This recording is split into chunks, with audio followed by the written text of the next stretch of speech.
নৌকামুখী করতে আসি নাই, তোমাদেরকে ধানের শীষমুখী করতে আসি নাই, তোমাদেরকে রাজনীতিমুখী করতে তোমাদের প্রত্যন্ত অঞ্চলে আসি নাই।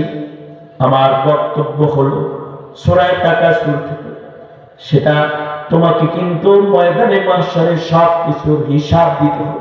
তুমি যদি বলো আইয়ুবী আমাদের এলাকায় আসছো, ফজর পর্যন্ত বয়ে থাকো, আমাদের পা ধরে ধরে কবর বুঝাও, তাহলে আসো একজন করে তোমাদের কদম দাও, তোমাদের পায়ে ধইরা বলি নামাজ ছাড়ো না, মা বাবার সাথে বেয়াদবি করো না, মুরব্বীদের বদদুয়া নিও না, জুলুম করো না, অন্যায় করো না।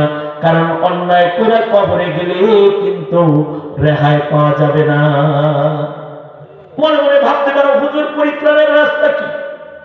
পরিত্রাণের রাস্তা হলো রাস্তা যে এখন একটা, এখন একটু তওবা করো আল্লাহর কাছে। আল্লাহ তো তওবাকারী বান্দাকে এত পছন্দ করে,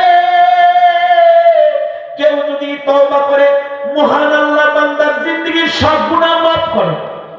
তুমি যদি এখন তোমার চোখে পানি নিয়া তোমার পিছনের গুনার কথা কল্পনা করে একটু মাপ চাও আল্লাহর কাছে, বলো বল আমার ওই গুনাহ আছে যার সাক্ষী কেউ নাই তুমি ছাড়া, ও আল্লাহ তুমি আমাদের মাফ করে দাও।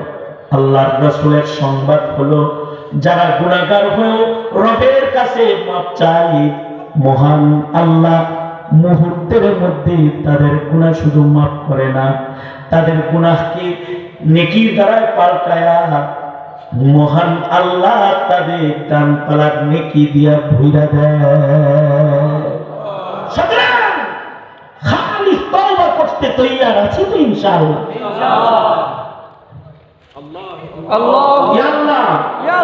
ওয়াদা করে দিছি আর কোনদিন নামাজ কাজা করব না, জুলুম করব না, অত্যাচার করব না, মিথ্যা বলবো না, হারাম খাইব না ইনশাআল্লাহ। জোরে আওয়াজ করে বলেন ইনশাআল্লাহ।